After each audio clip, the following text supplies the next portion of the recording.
we keep you ahead on the COVID situation in the country. India has seen the largest single day spike, more than 4.14 lakh cases that have been reported in the last 24 hours. And at a time when we are seeing the biggest humanitarian crisis that the country is facing, very many good Samaritans who are now stepping up to help those in distress. I have three very special guests joining us on this broadcast. They are Techies from Hyderabad, and they are primarily helping out migrant workers. Now we know how several states have imposed a lockdown, and because of the lockdown, the migrant workers were hit the most. They have set up an organization that has arranged for more than 1,200 beds, specifically helping migrant workers who are hit by the infection and are in need of a bed. I want to quickly introduce them as we see them on our screens. I have RAGHU BOJJA. He's also a part of the IIM alumni and the co-founder and CEO of the organization. With him is KARTHIK BOYAPALLY. He's the co-founder of the organization, and PRUTHVI REDDY, again a part of the NIT alumni and as the CMO of the organization. I want to thank you all for speaking to us this afternoon, also to put out this very inspiring effort that you are taking at this time, so more and more people come out there to help. But first, if I can come to you, RAGHU, help us understand what is this initiative all about and how are you helping people? Hi, Suheta. Firstly, over the last 1 year, we have seen that the country has been ravaged by the pandemic, and the set of people that have been the most hit have been migrant labor. We have seen scores of people walking thousands of kilometers trying to reach their hometown during the first wave, and we see that playing out all over again. There's so many guys who are losing jobs, there is panic, and there's no place to stay because if they stay in cities like Hyderabad or Bangalore, there's so much money that they have to spend from their pockets, right? And having lost their jobs, it is extremely difficult. That's when we felt difficult to always support them during these maybe 2-3 months, help them with food and accommodation, not worry about money. Maybe it could at least help them tide over this problem. And the biggest reason was if these guys go back to their hometowns, right, hometowns, villages, it is a 5-6 month cycle for them to go back again, things start to ease out and then they come back. During this 5-6 months without any employment, what happens is they have to dig into their savings that they've probably saved over the last 2-3 years. It wipes out a lot of savings. It has already happened during wave one. If this little support, right, this can probably help a lot of families at least not get into that debt trap or probably wipe out all their savings. And maybe going forward 3 months, 4 months, hopefully when things start improving, they can get back to their livelihoods much faster and probably live a very good life. That was the main intention behind starting this. And we have been able to set up more than 1,200 beds. We're still adding more beds. We're talking to a lot of companies. Companies have reached out to us where they had to shed offices or shed factories or even security guards. So we have been able to at least help as many people as we can. And this is probably the least that we could do during such tough times for everyone. Right. So Raghu, stay on with us. Let's also get further details from Karthik also. Now Karthik, obviously, you've put out a helpline number, and I also want you to repeat that on our screens because anyone who is wanting to help migrant workers can at least pass them this number on. But we also understand that they don't typically have internet access or, will not be very privy to these numbers. How is it that you spot them? How is it that you help them understand that you are running this organization and they can reach out to you and then you'd be helping them? And what all are you helping them with apart from beds? So is it also about, at this point, like Raghu also said, that livelihood is a problem. So in terms of providing them meals and, other necessary things, are you also helping out with that, Karthik? Yeah, I do, sir. Apart from the basic food and accommodation, we are also trying to help them see if there are other.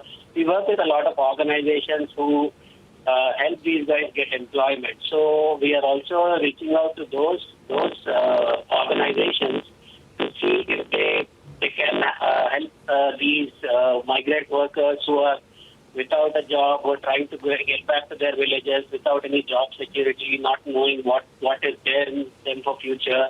So we are also trying to get them help in terms of see if they can be employed somewhere else. Because not only the migrant on one side of the story, there are migrants losing their jobs, and on the other side of the story, there are companies and corporates who are looking for labor.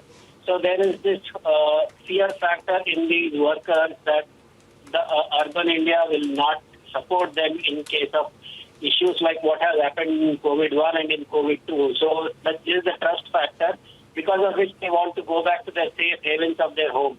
So if we are trying to create that safe and atmosphere and infrastructure here, basic. I mean, what we do in our accommodations is basic hygienic accommodation and basic food needs. And we are also trying to reach out to companies, and we've already reached out to companies to see if these guys who are right now out of their jobs and are trying to go back to their villages to escape this second wave of COVID, if they can get some job opportunities and restart their lives pretty soon. I mean, as Raghu mentioned, I mean, if they go back to their villages, coming back to the cities and trying to get jobs will take us a lot of time. So we were trying to see if we can help them with that in this period as well. Right.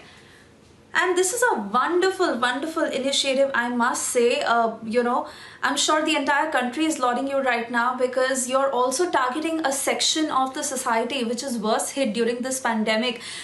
If I could come to you, Prithvi, to really understand the future plans now. Also, are several people helping you out in terms of funding or resources, or to be able to expand what you're doing? Also, what are the expansion plans now? Right, you're saying that you're particularly running these centers in and around Bengaluru, but furthermore, are you also wanting to spread to other regions or states?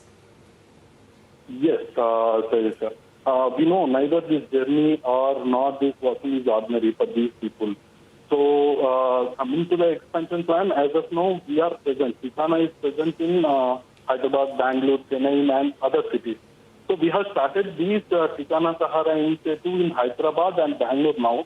And we have got lots of requests from other parts of the country, from Delhi, from other places we have got it. And it is not an easy job for us. So, because for accommodating a single person, it will take around 3,000 to 4,000 bucks. And now we have set up our funds to make it for 1,200 beds. So already 400 people came into our camps in Hyderabad and Bangalore. We are also looking for funds who can support us. So inspired by Sonu Sood, we thought like if one person could do so much things in this space, then we thought we could do. It's not that we are spending our profits in it. So we are spending our revenues on it because this is a one-time situation. It's our duty. It's not a responsibility. I call it as a duty.